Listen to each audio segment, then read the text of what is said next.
என் செல்ல குட்டி, என் செல்ல குட்டி எவ்வளவு அழகா இருக்கா பாரு பாரு பாரு. அன்னபூர்ணிமா, அன்னபூர்ணிமா. என்ன பார்வதி, குழந்தைய குளிப்பாட்டுறதுக்கு காலையே வர சொல்லிருந்தல, இவ்ளோ லேட்டாவா வர்றது? லேட் ஆயிடுச்சுன்னு நானே குளிப்பாட்டிட்டேன். மன்னிச்சிடுங்கம்மா, என் மகனை பத்தி உங்களுக்கு தெரியல. அவனை தூக்கத்துல இருந்து எழுப்புறதுக்கு 1 மணி நேரம் ஆகும். அப்புறம் அவனை குளிப்பாட்டி சாப்பாடு கொடுத்து அவனை ஸ்கூல்ல கொண்டு போய் விட்டுட்டு வரதுக்கு இவ்வளவு நேரம் ஆயிடுச்சு. பரவாயில்லம்மா. நான் வரும்போது கோயிலுக்கு போயிட்டு வந்தேன். இந்தாங்க பிரசாதம்.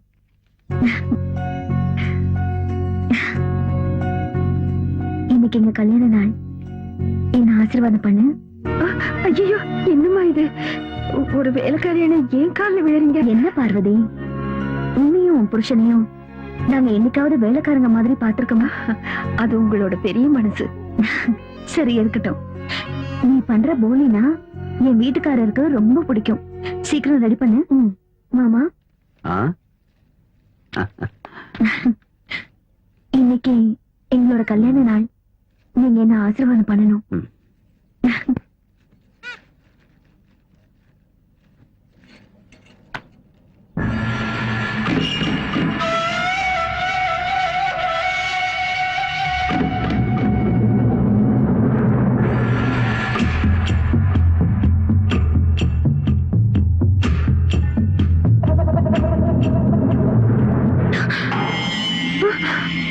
அன்னபூர்ணி, இப்போ நீ எவ்வளவு அழகா இருக்க தெரியுமா? அன்னபூர்ணி, நீ ஒரு குழந்தைக்கு தாயின்னு சொன்னா யாரும் நம்ப மாட்டாங்க.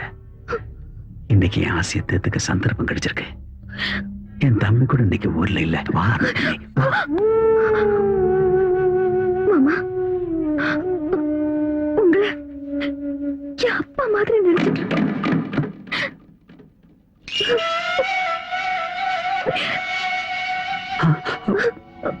என்னாச்சு?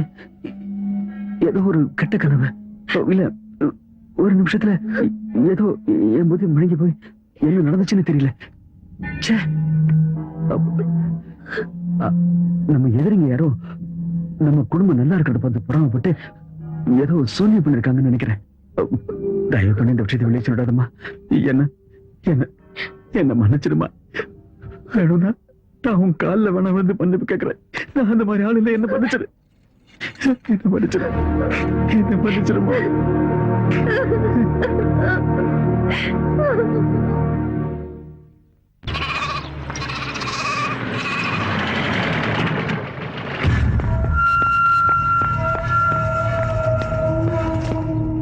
சின்னையா வந்துட்டீங்களா? பாலுண்ணா, வண்டியில சூட்கேஸ் இருக்கு, அதை கொஞ்சம் எடுத்துட்டு வாங்க. எடுத்துட்டு வரேன். அண்ணா, இந்தப்பா, இந்த வீட்டோட சொத்து பத்திரம் எல்லாம் சரியா இருக்கான்னு பாத்துக்க. எதுக்குண்ணா இதெல்லாம்? நான் இந்த வீட்டை விட்டு போறேன்ப்பா. எங்க எங்க போறீங்க? காலம் என்ன எங்கெல்லாம் அடிக்குதோ அங்கெல்லாம் போறேன். இந்த சொத்துல இருந்து சல்லி காசு கூட எனக்கு வேண்டாம். நீ நல்லா இருக்கணும்ப்பா. நான் போறேன். ஆனா இங்க என்ன நடந்தது எனக்கு ஒண்ணும் புரியல. என்ன நடந்துச்சுன்னு நான் என் வாயால எப்படிப்பா சொல்லுவேன்? அப்படி எதுவும் நடக்கூடாது.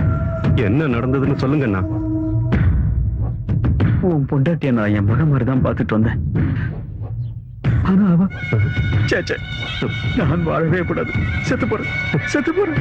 என் பொண்டாட்டி என்ன செஞ்சான்னு சொல்லுங்க, எனக்கு தெரியணும். உன் பொண்டாட்டி என் கையை பிடிச்சு என்னை கட்டி பிடிச்சு படுக்க இருக்க கூப்பிட்டாப்பா. வேண்டாமா வேண்டாமா, நீ என் மக மாதிரி சொல்லி கேட்காதது மட்டும் இல்லப்பா, நீ எல்லாம் ஒரு ஆம்பளையான்னு என்ன பார்த்து கேட்டாப்பா.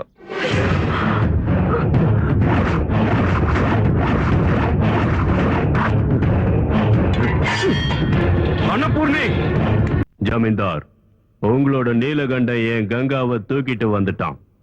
நீங்க என்ன பண்ணுவீங்களோ ஏது பண்ணுவீங்களோ தெரியாது. அவ எனக்கு திரும்ப வேணும். நீங்க எந்த கவலையும் பட வேண்டாம் பாய்.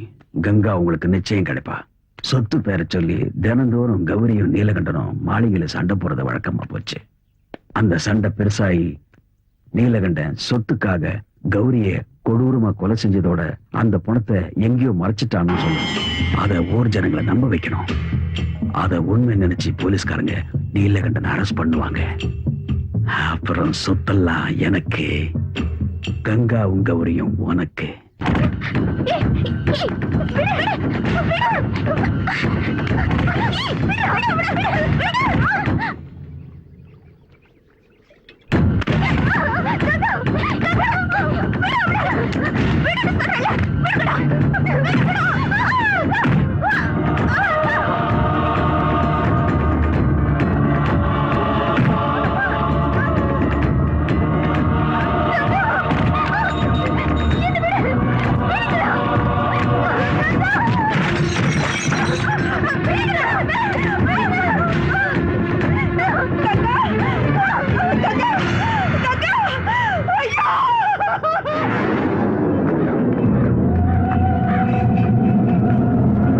காக்கா வரமாட்டேங்கிறது ஏதோ தோட்டம் இருக்கு போல இருக்கு. உங்க அம்மாவோட மனசுல ஏதோ கவலை இருக்கு. அவ ஆசைப்பட்டது நிறைவேறாம இருக்கு. இவளோட நீலகண்டை ஏன் கங்காவை தூக்கிட்டு வந்தான். அதுக்கு பதிலா நான் இவளை தூக்கிட்டு போறேன். ஆஸ்தி உனக்கு, இவ எனக்கு தான்.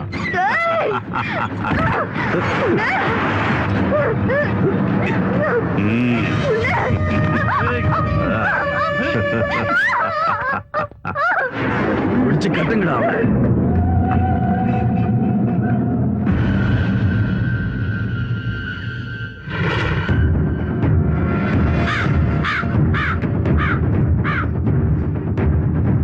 ஓ, இதுதான விஷயம். ஆபத்துல இருக்கிற மருமகளை தான் பையன் காப்பாத்தணும்னு ஆத்மா நினைக்கிறது. அது நிச்சயம் நடக்கும்.